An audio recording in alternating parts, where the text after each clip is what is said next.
कि श्री राम को जब तैयार किया गया त्रेता में, तो प्रथम गुरु का हाथ था अध्यात्म वशिष्ठ महाराज का।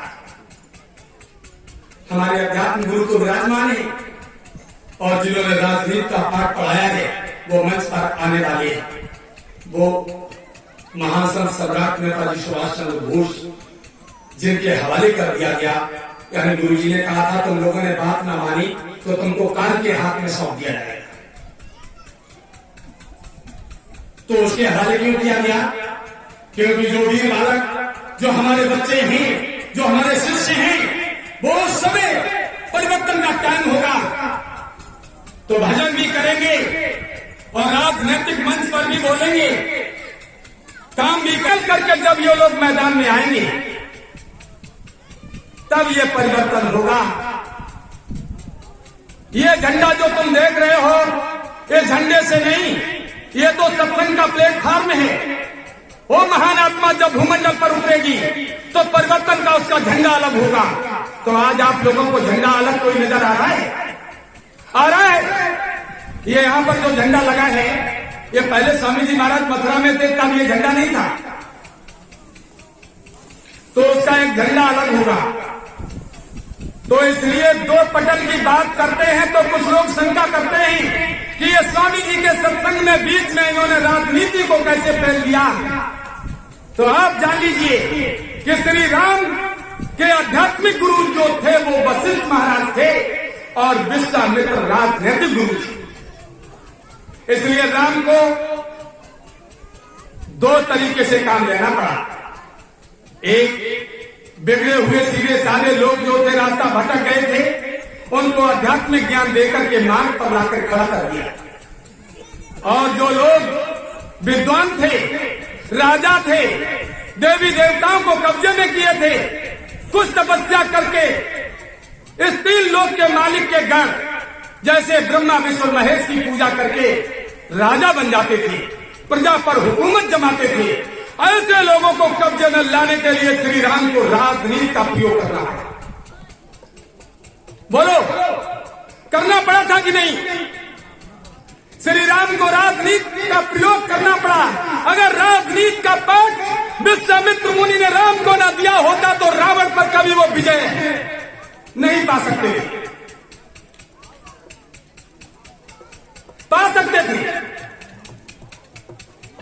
बिगड़े हुए जीवों को, साधु महात्माओं को, धार्मिक लोगों को अध्यात्म ज्ञान से सुधारने वाले श्री राम अगर विश्वामित्र का ज्ञान ना होता राजनीति का तो रावण से कैसे लड़ते? एक एक राजनीति के पॉइंट पर रावण को धराशायी करने वाले श्री राम को देखो, और तुम लोग कहते हो ये राजनीति बीच में कहां से घुस गई? कुछ लोग हमारे नए आ जाते हैं, इधर उधर संगत में या घरों में बैठे हैं, बेचारे कहीं नहीं गए। उन लोगों को ये शंका हो जाती है कहां गुरुजी का रूहानी मंडल का सत्संग था और कहां राजनीति में डाल दिया। आहा, ये कैसे पार लगेगा? तो राम के पास क्या था राम के पास? उन्होंने तो केवल वनवासी वस्त्रों को गुरु के आदेश पर पहन लिया और एक धनुष कमान हाथ में लेकर के निकल पड़े। बताइए लोगों, पहाड़ों से टकराए कि नहीं? पहाड़ों से टकराए, बड़े बड़े राक्षसों का वध किया।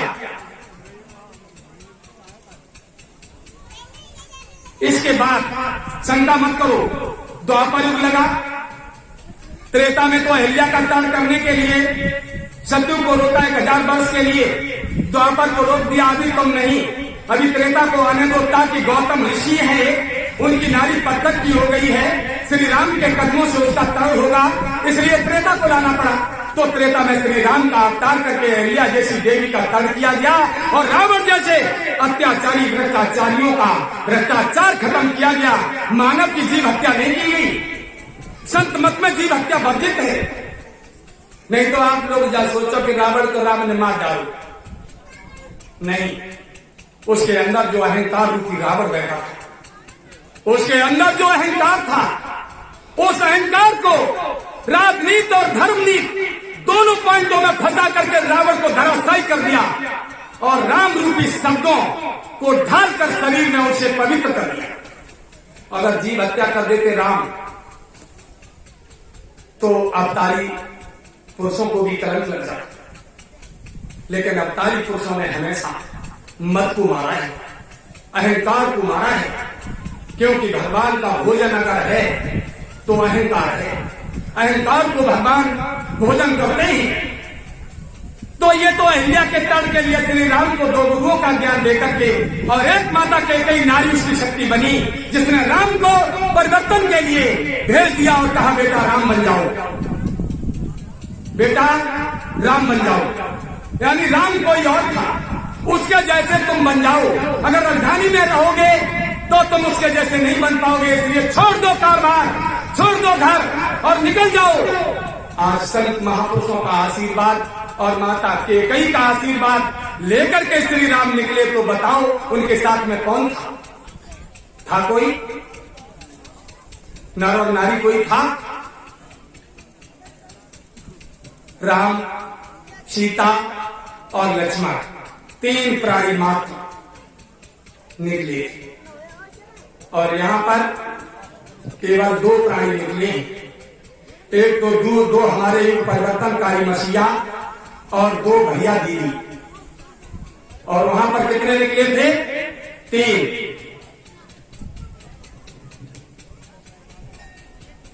क्या बीत रही है? जो धर्म की स्थापना और परिवर्तन के कार्य के लिए निकले थे, उन पर क्या बीत रही थी? कोई जानता है? बोलो मेरे गुरु भाई बहनों, कोई जानता है उन पर क्या बीत रही है जो परिवर्तन के लिए निकले हैं? 14 वर्ष के वनवास में राम लक्ष्मण सीता पर क्या बीत रही थी, कोई जानता है?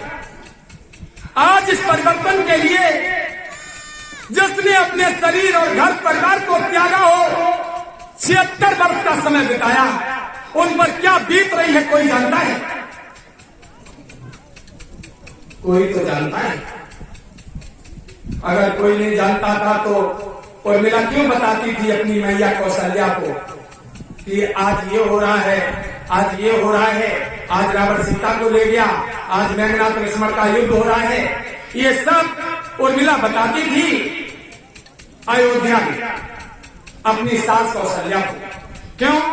क्योंकि वो भक्तिन थी, वो तपस्वी थी, वो योगी थी। और भैया कहते हैं तुम योगी बन के साधना करो, जो हम हो तुम, तो हम तुम लोग साधना नहीं कर सकते, इसलिए नहीं जान पा रहे हो कि उन महापुरुषों पर क्या बीत रही है। परिवर्तनकारी हमारे भैया दीदी जो वनवास में पड़े हैं, उन पर क्या बीत रही है, कोई है समझने वाला? यहाँ बैठे तो हैं लोग, यहाँ बैठी तो है नारियां, लेकिन इनमें जो साधना, जो योगी, जो तपस्वी जीवात्मा बन जाती है, वो इन महापुरुषों के भेद, राग और खेल को समझ पाती है। साधारण लोग और साधारण संसारी नर नारी इस खेल को क्या जानेंगे कि ये परिवर्तन क्यों होता है। जब भूमंडल पर अत्याचार, भ्रष्टाचार ज्यादा मात्रा में बढ़ जाता है, जब भूमंडल डगमगाता है, भारत मां थरथराती है, तब कोई ना कोई मानव शरीर धारण करके अवतारी शक्ति उतरती है और वो परिवर्तन कर देती है, धर्म की स्थापना कर देती है। तो मेरे गुरु भाई बहनों, द्वापर में भी कृष्ण को 2 गुरुओं का ज्ञान लेना पड़ा। संदीपन के पास में उन्होंने गुरुकुल में विद्या पढ़ी और इधर दुर्वासा मुनि के हवाले कर दिए गए कि जाओ, कृष्ण को भी असली राजनीति का खेल खेलना पड़ेगा, इसलिए राजनीति का ज्ञान दुर्वासा ने दिया था। बोलो, दिया था कि नहीं? तो 2 गुरु कन्हैया जी के और 2 गुरु राम के और हमारे संगत के गुरु भाई बहन जब 2 गुरुओं की बात करते हैं तो एकदम चौंक जाते हैं। कुछ लोग इसमें जो ढल चुके हैं, कुछ लोग जो इसमें ट्रेनिंग ले चुके हैं, महान संत सम्राट जी और स्वामी जी की, वो तो लोगों को चाहे काटो, चाहे मारो, चाहे कोई समझाए, वे तो इधर से उधर हिलन वाले ना है। लेकिन जो नए लोग आते हैं, उनके एकदम से शरीर में करंट दौड़ता है कि ये नेताजी सुभाष चंद्र बोस, और जबकि आप लोगों को पता है कि एक टैक्सधारी को ब्रिटिश गवर्नमेंट मांग रही थी कि वो टैक्स पहने, वही नेता सुभाष चंद्र बोस उसे दे दो, तुम्हारा खेल खत्म हो जाएगा, तुम्हारा खटका खत्म हो जाएगा। तब हमारी भारत सरकार टाटधारी को पकड़ने के चक्कर में और ब्रिटिश के हवाले करने के चक्कर में पड़ी थी। उस समय हमारे परम पूज्य गोस्वामी जी महाराज जो सफेद कपड़ों में थे, गोरे, उनका रंग साफ था, उन्होंने महान संत सम्राट नेताजी सुभाष चंद्र बोस को भारत की पूर्ण आजादी और अपनी कलयुग में सतयुग लाने की क्रिया पूरी करवाने के लिए 1 करोड़ को टैग पहना दिया और कहा जाओ ढूंढो, घर घर में सुभाष पैदा हो। एक टैगधारी नहीं, करोड़ों टैगधारी घूम रहे थे। अब तो ब्रिटिश गवर्नमेंट, पार्लियामेंट, सांसद, मीडिया, राष्ट्रीय चैनल, खुफिया, सभी लोग परेशान हो गए कि इसमें कौन नेता सुभाष चंद्र बोस है। एक टैगधारी की तलाश थी, करोड़ों टैगधारी हो गए। तो जिस वीर क्रांतिकारी महान संत सम्राट अब तो बन गए हैं, पहले वो थे सुभाष चंद्र। लेकिन हिटलर ने जब ये देखा कि कांग्रेस पार्टी में घुसकर के अध्यक्षता करने वाले, भारत माता के साथ में गद्दारी करने वाले लोग जो खिलवाड़ कर रहे हैं, राजनीति का तो ज्ञान नहीं, लूटनीति और कूटनीति फूटनीति कर रहे हैं, तो ऐसे लोगों को पकड़कर जब इन्होंने झुरमुट करना चालू कर दिया कि भारत के प्रति कोई गद्दारी करेगा तो वो बच नहीं सकता, तब हिटलर ने नाम रखा था तुझे तो नेता होना चाहिए। उस समय कोई नेता नहीं था। महात्मा गांधी जो थे ना, वो अपने नाम के पीछे महात्मा लगाते थे। महात्मा गांधी, वो भी अपने को पीएम होते हुए भी नेता नहीं दिखते थे। लेकिन जब इन्होंने देश के हित में लड़ाई करना चालू किया, मुंहतोड़ जवाब दिया, ऋषि मुनियों की तपोभूमि भारत में पलने वाली हमारी माताएं बहनें प्रतिबद्धता और शाकाहारी लोगों के बीच में कोई अनर्गल, कोई अवैध, कोई अत्याचार, भ्रष्टाचार, कोई भी सत्य पथ से दिखाने के लिए कर्म करेगा तो मेरे हाथों से बचेगा नहीं। ये मेरा संकल्प है भारत मां की पूर्ण आजादी का। ये नेताजी सुभाष चंद्र बोस ने जब संकल्प लिया था तो अंग्रेज थर-थर कांपते थे, कहते थे ये किस मिट्टी का बना है। तब हिटलर ने उनके जोश और जज्बा को देखा, तब ये कहा था कि तुझे नेता होना चाहिए। तब ये नाम पड़ा था नेताजी सुभाष चंद्र बोस। ऐसे नेताजी सुभाष चंद्र बोस का जब नाम पड़ा तो बताओ लोगों, सच बोलना, किसी भी संस्था से आप आए हैं, किसी भी मठाधीशों के पास से आए हो या कहीं भी धर्म स्थल से जुड़े हो, ये नेताजी सुभाष चंद्र बोस जब थे, भारत की आजादी की लड़ाई लड़ने के लिए खड़े हुए, तब उस समय पर कोई नेता था? अगर था तो बताओ।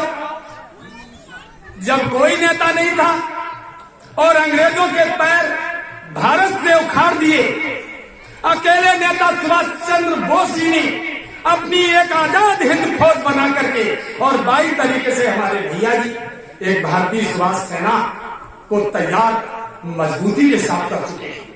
इस पर जब जब कोई भी सेना का गठन करके अपनी मातृभूमि भारत मां को आजादी की, गुलामी की जंजीरों से छुड़वाने के लिए आजादी की ओर लाने की कोशिश की, तब तब हमारी सरकारों ने, नेता मंत्रियों ने उनके संगठन, उनकी संस्था को तोड़ने की कोशिश की। ये ध्यान रहे। तो अब आप बताइए कि कोई जब नेता नहीं था, हमारी माताएं बहनें, हमारे बुजुर्ग गुलामी की जंजीरों से जकड़े थे, अंग्रेज अत्याचार करते थे, जिस देश को लूट करके माताओं बहनों भाइयों के साथ में गुलामी का कर्म करवाने वाले लोगों को भगाने वाला मसीहा, वो देशद्रोही हो सकता है? हो सकता है? बोलो। देशद्रोही कभी नहीं हो सकता। वो राष्ट्र नायक हो सकता है कि राष्ट्र की सेवा करने वाला एक राष्ट्र नायक नेता सुभाष चंद्र बोस, जिसको इन सत्ता के भूखे भेड़ियों ने ब्रिटिश गवर्नमेंट की हुकूमत के तहत आकर के उनको गुलामी की जंजीरों में फिर जकड़ दिया और नेता सुभाष चंद्र बोस को एक देशद्रोह का मुकदमा लगा दिया। ये द्वितीय विश्व का अपराधी घोषित कर दिया। जब बताइए लोगों, द्वितीय विश्व युद्ध का अपराधी घोषित किया था नेहरू ने, मुकदमा लगाया था, तो बताइए अब ये तृतीय विश्व युद्ध आ रहा है। अब ये तृतीय विश्व युद्ध कौन लड़ेगा भाई? प्रथम युद्ध और द्वितीय विश्व युद्ध नेताजी ने लड़ा। इसका मतलब है कि अगर नेहरू ने द्वितीय विश्व युद्ध का अपराधी घोषित करके देशद्रोह का मुकदमा लगाया तो सब भारतवासी माता बहने भाई जानते हैं कि नेताजी सुभाष चंद्र बोस ने द्वितीय विश्व युद्ध लड़ा था। तब तो देशद्रोह का मुकदमा लगा द्वितीय विश्व युद्ध का। और द्वितीय विश्व युद्ध लड़ा ना होता तो काय को नेताजी को द्वितीय विश्व युद्ध का अपराधी कहा जाता? भैया बोलो, तो द्वितीय विश्व युद्ध अगर नेताजी ने लड़ा, कोई महान शक्ति विश्व की नहीं जिसने द्वितीय विश्व युद्ध लड़ा हो। अगर किसी और ने लड़ा होता तो युद्ध अपराधी का मुकदमा उसे लगता, नेताजी को नहीं। जब नेताजी को द्वितीय विश्व युद्ध का मुकदमा लगा कि द्वितीय विश्व युद्ध के अपराधी हैं, देशद्रोह का मुकदमा लगा दिया नेहरू सरकार ने, और आज तृतीय विश्व युद्ध की घोषणा हो रही है। क्यों? क्योंकि हम जानते हैं नेताजी सुभाष चंद्र बोस की एक किताब है जिसमें ऊपर टाइटल में लिखा है कि नेताजी बनाम भारत सरकार। उसमें क्या लिखा है कि तृतीय विश्व युद्ध निश्चित है। यह मुझ पर निर्भर करता है। जिस तरीके से विश्व की कोई भी शक्ति विदेश जाने से नहीं रोक पाई, उसी तरीके से कोई माई का लाल अपनी तपोभूमि भारत वर्ष में आने से नहीं रोक सकता।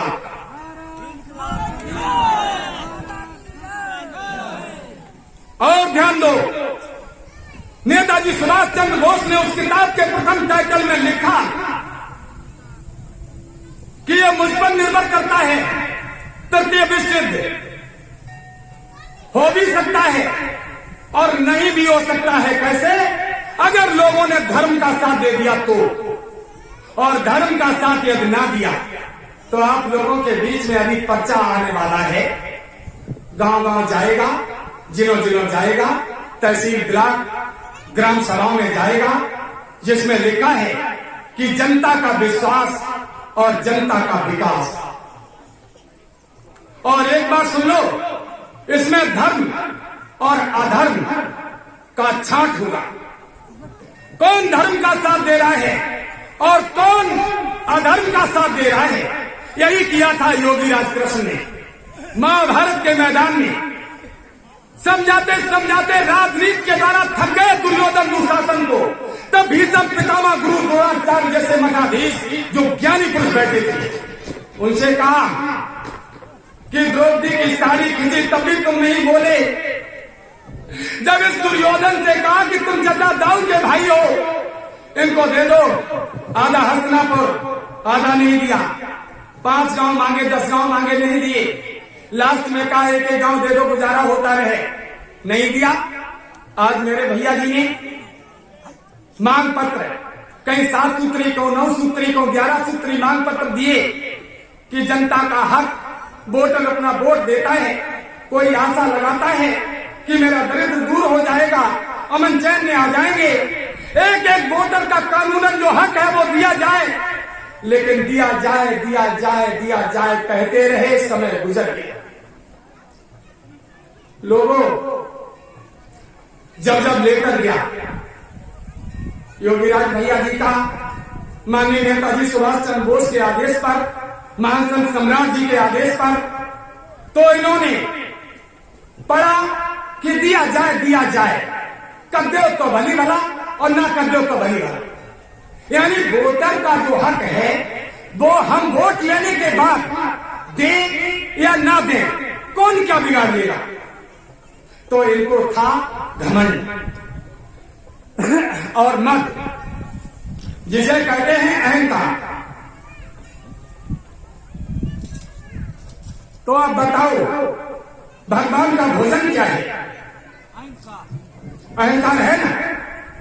तब ये लेकर देना बंद कर दिया और 2022 नई शासन व्यवस्था और नया उत्तर प्रदेश उसमें साफ लिखा है कि जो भी बिंदु लिखे हैं वो दिया जाएगा, किया जाएगा, दिया जाएगा, किया जाएगा। उसमें लिखा किया जाएगा, इतना किया जाएगा।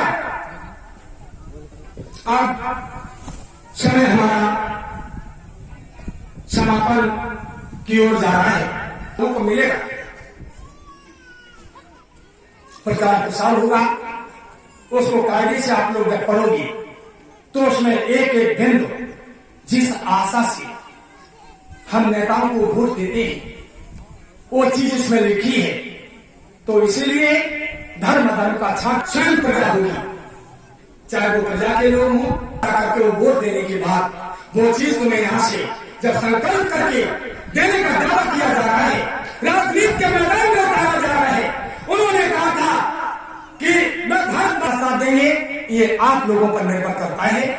इसलिए हम अपनी बारी को विराम देने से पहले आप लोगों से एक निवेदन करेंगे कि मैं आप लोगों के समक्ष में जो भी शब्द बोले, अगर कोई इस बालक से गलती हो गई हो तो हम हाथ जोड़ के अपनी गलती के लिए क्षमा मांगते हैं और अच्छी बात लगी हो उसे